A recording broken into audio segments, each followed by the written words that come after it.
तू सेम आ गया मोबाइल पर भी लैपटॉप लैपटॉप तो क्लियर आ गया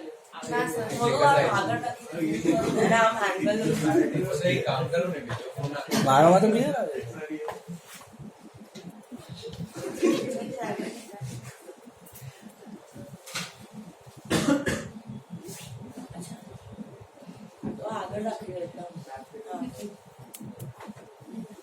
Okay.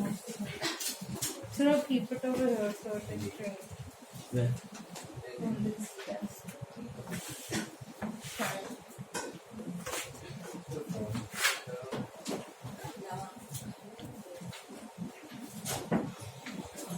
Okay. Quiet now.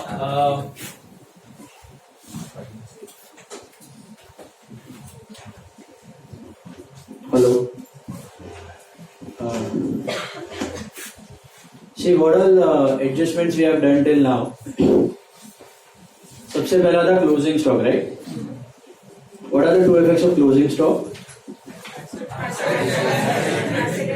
Assets and trading credit. बराबर इस साल को belong नहीं करता है तो हटाओ and assets. Depreciation minus from respective asset and expense.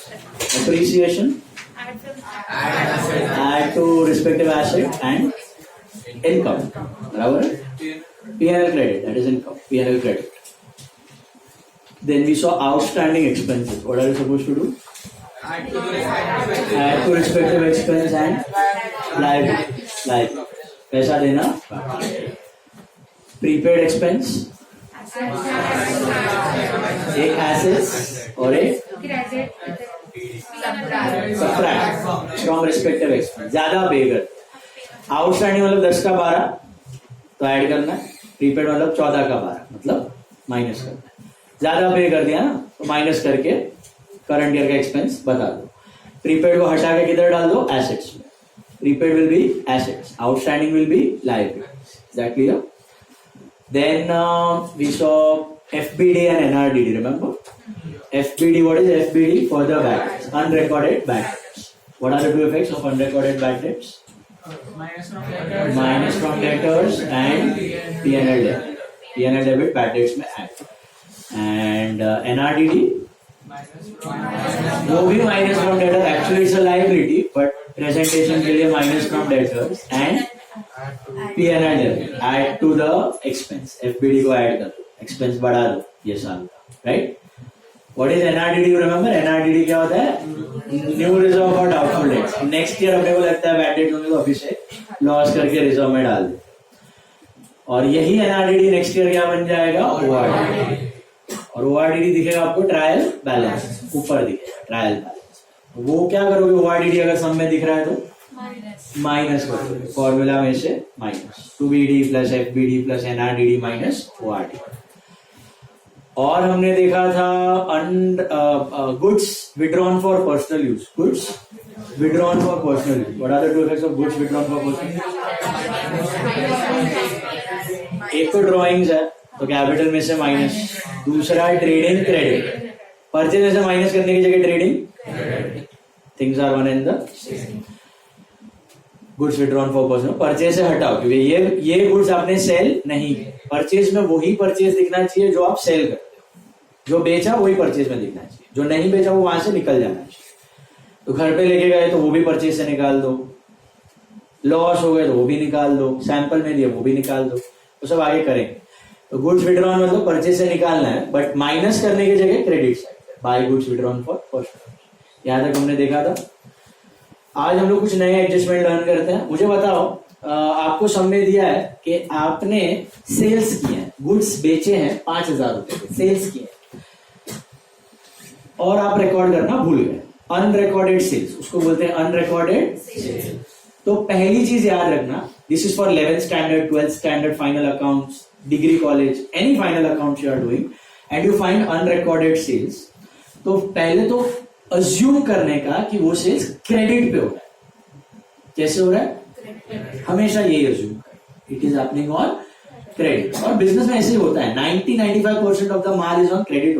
तो किसी के पास इतना पैसा होता नहीं है कि कैश में धंधा करे। जो भी आपकी नॉर्मल बिजनेस लाइन चलती है, डिस्ट्रीब्यूटर, होलसेलर, रिटेलर, वो सब क्रेडिट्स पर ही होती है। किसी के पास रोकड़ा कैश इतना अवेलेबल होता नहीं। तो अज्यूम करने का कि आप क्रेडिट पे बेच रहे हो, तो 5,000 की सेल्स है, ठीक है, आपने रिकॉर्ड करना भूल गए, आप रिकॉर्ड करना भूल गए, तो क्रेडिट सेल्स की एंट्री क्या होती है पहले वो बताओ। डेटर टू सेल्स, ये आप रिकॉर्ड करना भूल गए 5,000, इसको घुसाना है फाइनल अकाउंट। कैसे डालें? Give this a VIP entry in the final account, how will you put it? Debtor to sale, ये एंट्री करना भूल गए। डेटर बढ़ेगा कि कम होएगा? बढ़ेगा। माल बेचा है तो पैसा लेने का बढ़ेगा, डेटर बढ़ेगा, तो add to debtor. And sales बढ़ा भी घटा, add to, simple, add to debtor, add to sales. Correspondingly, you may get unrecorded purchases. Again, what will you assume about unrecorded purchase? Cash to credit. What is the entry for unrecorded purchase? Purchase to creditor. बराबर है? 6,000 रुपए के थे, ये record करना भूल गए, घुसाओ final accounts में। कैसे घुसाओ? परचेज में ऐड कर दोगे क्योंकि परचेज बढ़ जाएगी, और क्रेडिटर में भी ऐड कर दोगे क्योंकि उधार बढ़ जाएगा, क्रेडिटर को पैसा देने का बढ़ जाएगा। तो add to purchase, add to creditors, getting that? Liability side, creditors are liability. समझा दोनों? Unrecorded sales, unrecorded purchase. गड़बड़ क्या हो जाती है, स्टूडेंट्स क्या करते हैं, अनरिकॉर्डेड सेल्स सेल्स में ऐड करेंगे, अनरिकॉर्डेड परचेज परचेज में भी ऐड करेंगे, लेकिन अनरिकॉर्डेड सेल्स है ना, करना है डेटर में ऐड, स्टूडेंट कर देते क्रेडिटर में। अनरिकॉर्डेड परचेज करना है क्रेडिटर में, कर देंगे। तो क्लियर रखो दिमाग, माल खरीदते किससे? क्रेडिटर, और बेचते किसको? एकदम क्लियर रखना है। किससे परचेज करते हो आप? क्रेडिटर। किसको बेचते हो? तो परचेज के वक्त क्रेडिटर में ऐड होगा, और सेल्स के वक्त डेटर। ये दोनों क्लियर हुआ? इसका ऑपोजिट, सेल्स का ऑपोजिट होता है sales returns. Can you tell me the journal entry for sales returns? Sales return to debtor, इसको घुसाना है फाइनल अकाउंट में। क्या? डेटर बढ़ेंगे कि घटेंगे? माल वापस आ गया तो ऑब्वियसली उतना पैसा नहीं देगा, वो कम हो जाएगा, तो माइनस फ्रॉम, और सेल्स रिटर्न बढ़ा मतलब सेल्स घटा, तो माइनस फ्रॉम डायरेक्ट। समझा? माल वापस आ गया तो सेल्स रिटर्न हुआ, सेल्स रिटर्न अगर रिकॉर्ड करोगे तो सेल्स ऑटोमेटिकली कम हो जाएगा, तो instead of adding to sales return you can subtract from sales. तो ये दोनों प्लस होते हैं, ये दोनों। On the other hand unrecorded purchase return बता सकते हो क्या होगी entry? Creditor to purchase return, इसको घुसाओ फाइनल अकाउंट में। क्रेडिटर को हमने माल वापस कर दिया, तो क्रेडिटर बढ़ेगा कि कम? कम हो जाएगा, उधार कम हो जाएगा, तो minus from and minus from purchase. Simple. Unrecorded purchase है तो क्या करते हो? Add to purchase, add to creditor. Returns है तो less from purchase. Unrecorded sales है तो add to sales, add to debtor. Sales returns है तो less from sales, less from. इसलिए एक sum number 4 all of you साथ में पूछते जा रहा हूं, जिसको पूछूंगा वही आंसर करेगा, नहीं दिया तो 10 टाइम्स। देखो page number, share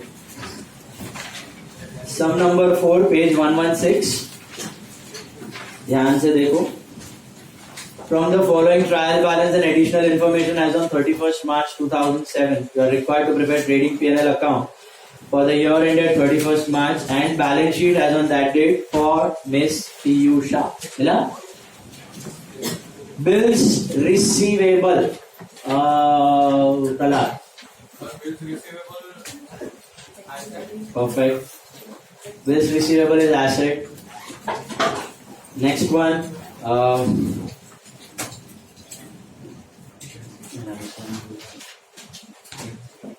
what's his name? Krish. Sundry debtors.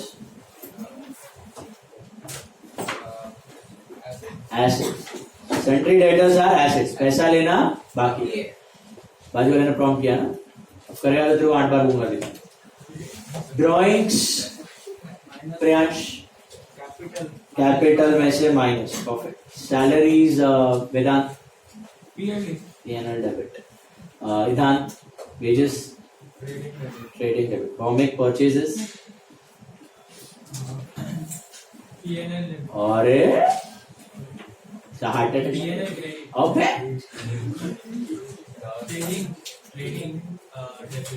पक्का. पहला तो क्या बोल दिया? Purchase direct expense biggest expense पहला लिखते हैं ओपनिंग स्टॉक परचेज. इधर है भाई, लिखो 10 बार ही लिखो. परचेज ट्रेडिंग डेबिट 10 टाइम्स लिख के देना है मेरे को. 4वीं opening stock trading debit. Very good. What is opening stock? You know last year का बनेगा ये साल का ओपनिंग खर्चा. Heer Gandhi postage and telegram P&L debit. Perfect. Insurance Krisha P&L debit. Perfect. Printing and stationery इधर H3 P&L debit. Perfect. Diya carriage inwards Diya. Trade TD sure पक्का confident. Trading debit. Furniture and fixture Delisha. Perfect. Loose tools Ashwin. Assets. Perfect. Plant and machinery Srishti. Asset. Investments Ayushi. Assets. Office rent Miloni. Perfect. P&L debit. Office rent is P&L debit. Office का खर्चा. बाजू में कुछ दिख रहा है आपको? 10 months. Can you see that 10 months? That's called as a hidden adjustment. वो कुछ एडजस्टमेंट करना है उसपे. कुछ कॉमन सेंस क्लिक हो रहा है. पहले 2 महीने का बाकी है दो. आपका एक्सपेंस और इनकम नॉर्मली कितने महीने का होना चाहिए? 12 महीने का. और ये कितने महीने का पे किया? सो मतलब 2 महीने का आउटस्टैंडिंग होगा. देना बाकी होगा. समझा? वो हम लोग को कैलकुलेट करना पड़ेगा. इसके लिए इसको हिडन बोलते हैं. क्या बोलते हैं? मैं नोट बनाऊंगा बाद में बताता हूँ. फिलहाल तो ऑफिस रेंट P&L डेबिट वो लिख दो. Aashna cash in hand. Assets. Perfect. Harsh capital. Liabilities. Sales का सब sales trading credit. Perfect. Creditors Kavya. Liabilities. Bills payable make liability. Avishkar. Reserve for doubtful debts. सब लोग ध्यान देना. Reserve for doubtful debts. No. P&L debit में minus why? that मतलब it is a reserve for doubtful debts. Which reserve? NRDD की ORDD? This is ORDD. This is not NRDD. Why ORDD? Trial balance में दिया है. Trial balance में दिया है मतलब इट इज ORDD. तो NRDD कौन सा होता है? एडजस्टमेंट. नीचे दिया है अनरिकॉर्डेड. जो ये साल आप क्रिएट करते हो ना वो होता है NRDD. और जो ऑलरेडी आपने लास्ट ईयर क्रिएट किया हुआ है वो बन के आता है ORDD. तो ORDD आप क्या करते हो? ये आपका जो एक्सपेंस हुआ है ना करंट ईयर का उसमें से माइनस कर दो. ये एक्सपेंस को बढ़ाने में मदद करता है कि कम करता है? कम. इसलिए माइनस कर दिया ना. फॉर्मूला लिखा था 2BD plus FBD plus NRDD minus ORDD. ORDD क्या करने का? माइनस कर देने का एक्सपेंस. इस साल का खर्चे को घटाएगा. Got it? लास्ट ईयर का ORDD. उधर लिखो less from P&L debit. Abhishka. Dividend receipt. P&L credit. Purchase returns minus from purchase. Clear till this part? Come to the adjustment. First one. Closing stock was valued at 24,500 whereas its market price is 25,400. Which value will you consider first of all? 24,500 कि 25,400? काय को ऐसा lower of the two. Conservatism, कम वाला दिखाओ, profits कम दिखाओ, ज्यादा दिखाने की जरूरत नहीं। Very good. Hitarth, closing stock के दो इफेक्ट। हितार्थ के सॉरी ऋषि, एसेट में डालो और TC. Very good. TC and assets, trading credit and assets, perfect.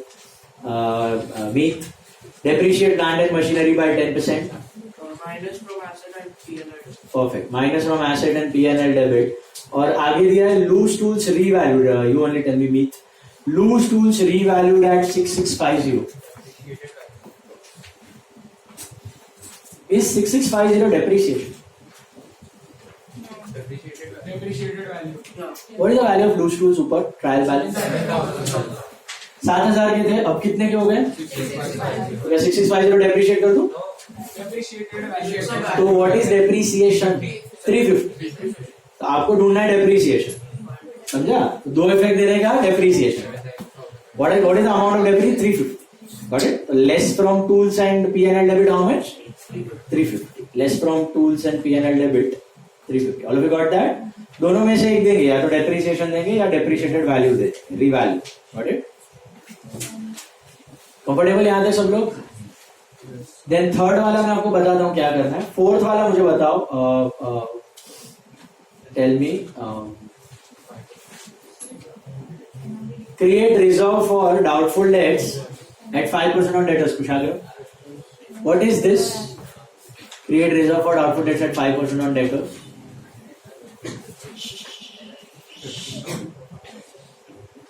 कुशाग्र, क्या है ये? Anyone? Why NRDD? ये क्या है? ये आपको लगता है कि नेक्स्ट ईयर कितने के बैड डेट्स होंगे? 5% ऑफ डेट। तो अभी से लॉस दिखा के प्रोविजन क्रिएट कर। कैसे क्रिएट कर? एक तो इधर एनआरडीडी क्या करोगे? एक्सपेंस को ऐड कर दोगे, बीडी प्लस एफबीडी प्लस एनआरडीडी, उसमें ऐड कर दोगे। And what is the second effect? वैसे तो लायबिलिटी है, लेकिन लायबिलिटी में ना दिखा के डेटर्स में से माइनस करके, minus from debtor, minus from debtor and P&L debit. Kushagra 10 times this adjustment. और किसको दिया मैंने? Bombay purchase.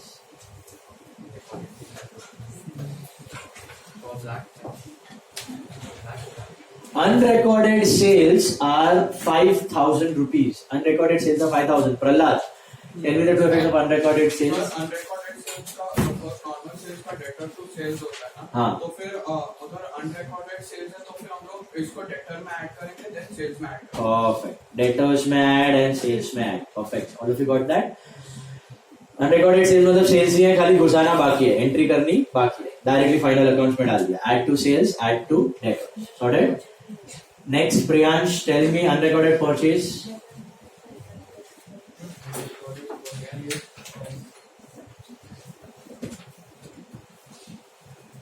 Priyansh, unrecorded purchase. Therefore, purchase will increase. Yes. Creditor will also increase. Perfect. Purchase will increase and creditors will also increase, right? So add to purchase, add to creditor. ये किया ना अभी ये रहा, दिख रहा है? Unrecorded sales, unrecorded purchase. आ जाओ एडजस्टमेंट नंबर 3 पे। देखो थर्ड एडजस्टमेंट क्या दिया? Insurance is paid for year ended 30th September 2007। क्या है ये? प्रीपेड कुछ कॉमन सेंस क्लिक हो रहा है आपका दिमाग? 6 months का इंश्योरेंस पे कर दिया। क्लिक हुआ? Insurance is paid for year ended 30th September 2007। बस इतना देके छोड़ दिया, अमाउंट भी नहीं दिया, कुछ नहीं दिया। दिया है उसका हाफ। क्यों half? 6 months। What if it was 3 months? 1/3। Simple. Got it? देखो ऊपर देखो, इंश्योरेंस कितना दिया? 2400 दिया ना? मिला सबको? 2400 मिला ऊपर। अब ये 2400 है ना, अप्रैल से लेके मार्च का नहीं है। अप्रैल से मार्च का होता ना तो करंट ईयर का हो जाता, तो लफड़ा ही नहीं था। लेकिन ये कौन सा ईयर एंडिंग का भेजा आपने? 30th सितंबर 07, तो आपने अक्टूबर टू सितंबर का पे किया। कब से कब तक का? आपका साल किधर खत्म हो रहा है? Financial year. What is your year ending? 31/3/07। तो आपने एक्चुअली 6 ही महीने का पे करना था ना। ये साल में तो 6 महीना यूज हुआ इंश्योरेंस। आपने पॉलिसी निकाली होगी 1 अक्टूबर। कब निकाली होगी पॉलिसी? 1 अक्टूबर। और 31 मार्च को अपना फाइनेंशियल ईयर खत्म हो रहा है, तो अक्टूबर, नवंबर, दिसंबर, जैन, फेब, मार्च, ये साल में कितना महीना होना चाहिए इंश्योरेंस? 6 महीने, क्योंकि खर्चा ही तभी स्टार्ट हुआ है। देखो, डेट नहीं है तो खर्चा 12 महीने का होना चाहिए, या इनकम भी 12 महीने की होनी चाहिए। डेट नहीं है तो, से फॉर एग्जाम्पल, मैं क्लासेस चला रहा हूं, ये जगह है रेंट पे।